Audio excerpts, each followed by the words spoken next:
Muibi, katanya tuh salah satu tanda di sekitar kita kalau misalkan ada makhluk halus itu ketika lo tuh ngerasa diliatin dari satu sisi, tapi ketika lo ngelihat ke sisi itu udah nggak ada siapa-siapa. Gue ngerti lagi rasanya. Ya kan? Nah itu tuh percaya nggak percaya baru dialamin sama kakak sepupunya temen gue. Kakak sepupunya temen gue ini kita sebut aja namanya Kalidia. Kalidia ini tuh baru abis ikut bisnis trip sama suaminya ke Bali. Mereka ditempatin di satu private villa gitu di Bali. Sedangkan si suaminya ini tuh meeting, ketemu partner bisnisnya gitu-gitu. Tapi si Kalidia ini tuh milih untuk ngabisin waktunya tuh di villa. Nah, ada satu malam, sekitar jam 7-an lah, belum malam-malam banget. Si Kalidia ini tuh lagi nungguin suaminya meeting keluar. Tapi dia tuh mutusin untuk berenang akhirnya. Nah ada satu momen dimana si Kalidia ini tuh ngerasa kalau pas dia lagi nyemplungin mukanya ke air, kayak lagi berenang gitu, ada yang ngeliatin dia tuh dari pojok gitu. Nah tapi si Kalidia tuh mencoba buat ngeliat ke arah yang dia diliatin itu, nggak ada siapa-siapa Bi. Ya kayak yang tadi lo bilang lah ya. Iya. Akhirnya kalian tahu nggak? Ada satu momen dimana Kalidia tuh udah tahu siapa yang ngeliatin dia.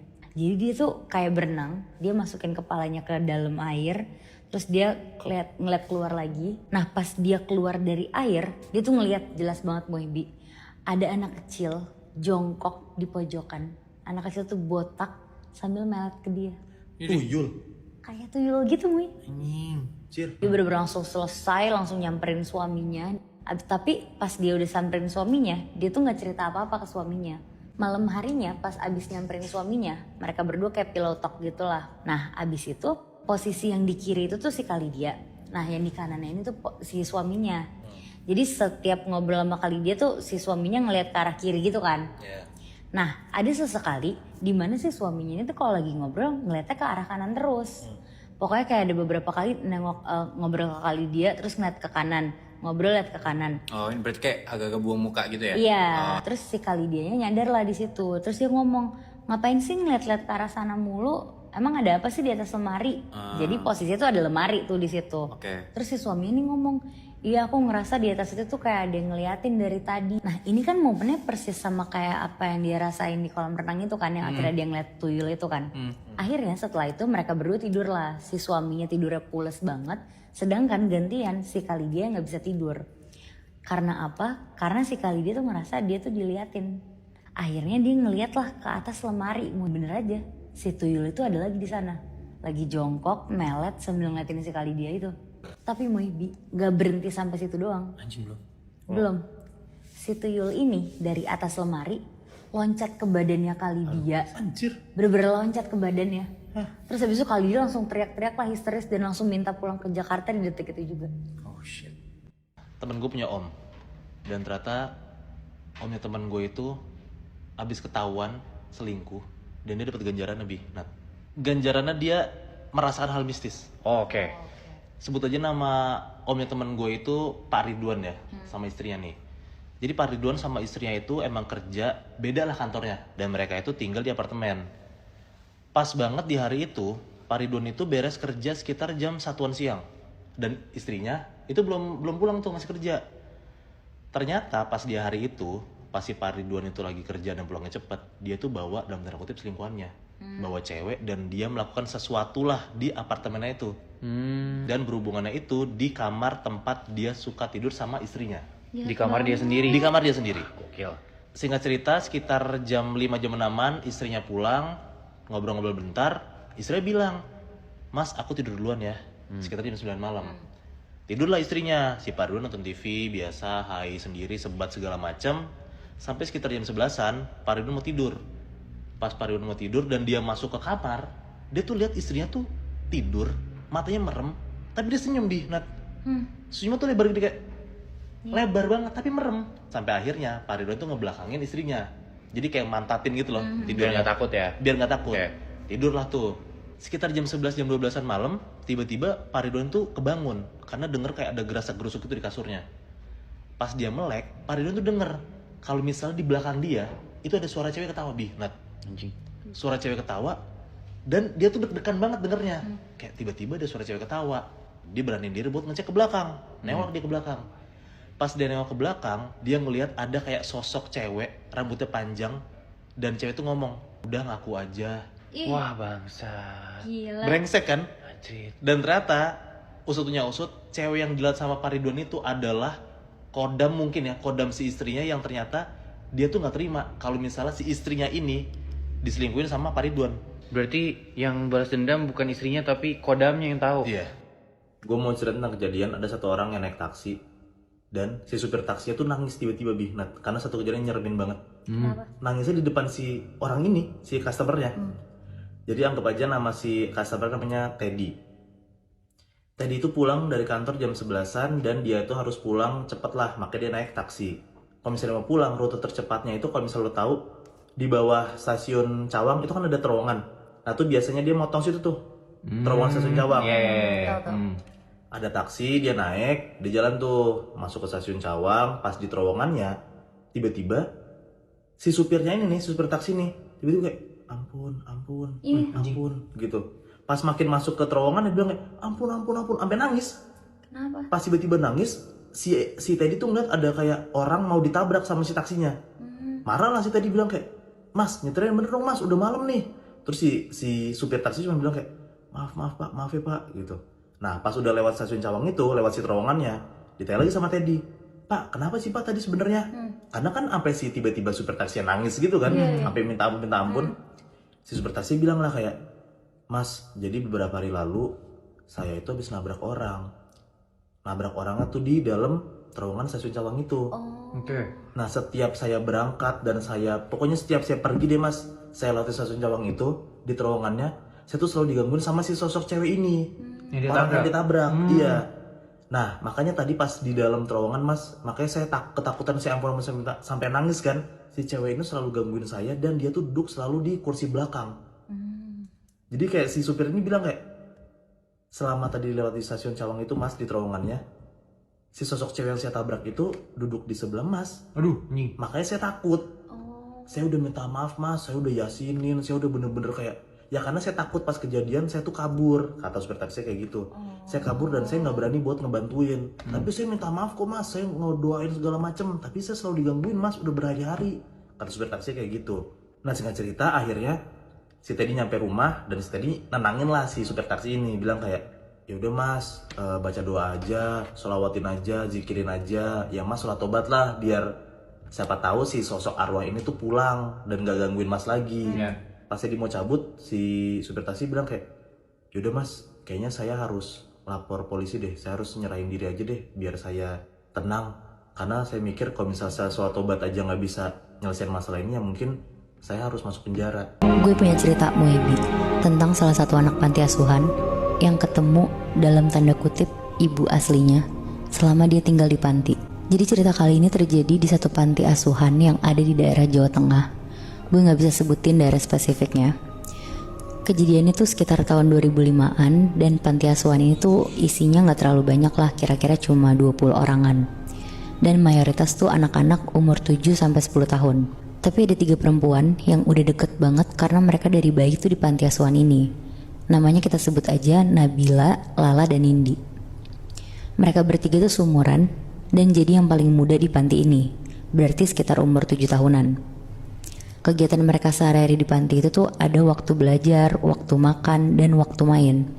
Terus ditutup sama waktu tidur. Mereka bertiga tuh pinter-pinter Bi. Anak-anak yang walaupun gak sekolah ke sekolahan, tapi tetap berusaha untuk gak ketinggalan apa yang anak-anak seumur mereka pelajarin. Untuk rumah pantinya ini tuh tipe rumah tua yang cuma 2 lantai doang. Tapi anak-anak yang paling kecil tuh semua tidur di lantai 1. Nah kebetulan Nabila, Lala, sama Nindi tuh sekamar bertiga. Jadi kenapa mereka bisa sekamar dan deket dari kecil tuh karena Nindi tuh dari mereka kecil selalu bisa ngelihat hal-hal yang gak bisa dilihat sama orang lain Bi. Kayak pernah waktu masih kecil dia tuh nunjuk-nunjuk pohon yang ada di belakang rumah pantinya, terus bilang, Ibu, padahal ya gak ada siapa-siapa di situ. Dan satu pantinya pun kebetulan gak ada yang bisa atau ngerti hal-hal kayak gitu juga. Jadi paling dia dialihinnya kayak diajak main sama Nabila sama Lala. Kebetulan karena anak panti yang paling gak takutan dan pengen temenan sama Nindi tuh cuma Nabila sama Lala doang. Jadi mereka tuh bertiga, kayak kemana-mana bertiga, sampai berani sekamar bareng. Karena anak-anak yang lain tuh jujur pada takut semua Moebi. Tapi ada satu malam yang bikin Nabila sama Lala yang biasanya cuek sama Nindi jadi lumayan takut ada di deket-deket si Nindi. Jadi ceritanya pas Nabila sama Lala lagi main kartu, itu tuh sekitar jam 10 malam. Nindi tuh udah tidur duluan karena dia bilang emang lagi ngantuk banget di malam itu. Terus pas lagi asik-asik main nih Moebi, tiba-tiba Nindi tuh duduk di kasur menghadap ke jendela kamar mereka.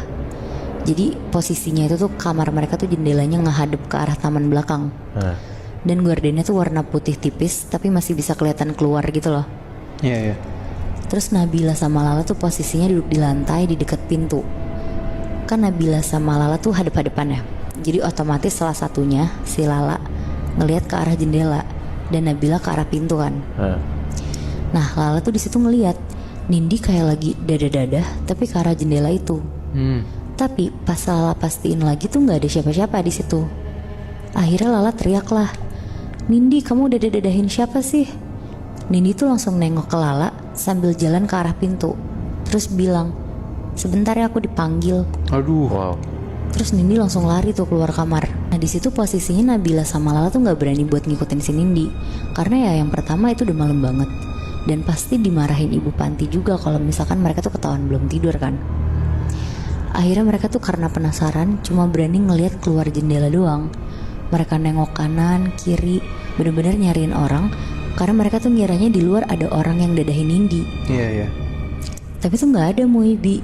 Cuma beberapa detik kemudian mereka tuh kaget banget ngelihat Nindi lagi jalan kayak jalan yang setengah loncat gitu loh. Kayak ngerti gak anak kecil yang jalan kegirangan gitu. Nabila sama Lala tuh ngelihat Nindi jalan sendirian ke arah pohon yang ada di pojok halaman belakang. Pas ngelihat itu Nabila sama Lala tuh langsung lari ke kamar ibu panti buat ngasih tahu kalau Nindi tuh lagi main sendirian di halaman belakang. Akhirnya mereka bertiga bareng ibu panti tuh langsung nyamperin Nindi. Dan pas disamperin mereka tuh lihat Nindi tuh udah di atas pohon lagi duduk sambil ketawa-tawa. Buset. Heboh lah di situ satu panti. Si Nindi dibantuin turun sama anak-anak yang lainnya dan langsung dibawa ke kamar. Pas ditanya-tanyain sama ibu panti dan yang lainnya tuh Nindi jawabannya juga normal-normal aja Moebi. Pokoknya dia ngerasa yang dia lakuin tuh normal. Dia juga bilang kalau dia tuh diajak main sama ibu. Tapi satu panti tuh bingung ibu ini tuh siapa. Akhirnya Nindi langsung lah disuruh tidur sama si ibu panti. Tapi Nabila sama Lala tuh takut banget buat tidur bareng Nindi kan. Akhirnya ibu pantinya tuh jadi nemenin mereka bertiga tuh tidurnya. Jadi mereka sekamar berempat tuh, Nabila, Lala, Nindi sama ibu panti.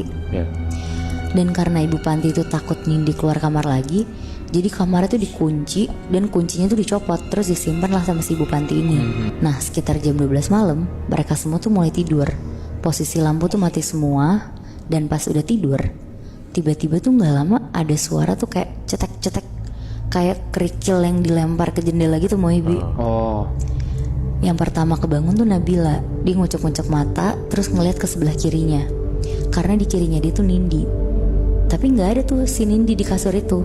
Gak ada Moe. Akhirnya kaget tuh si Nabila. Dia nyari ke sekitar. Gak taunya si Nindi tuh lagi di depan jendela tapi di dalam gordennya. Kayak lagi megang-megang jendela sambil ngeliat keluar.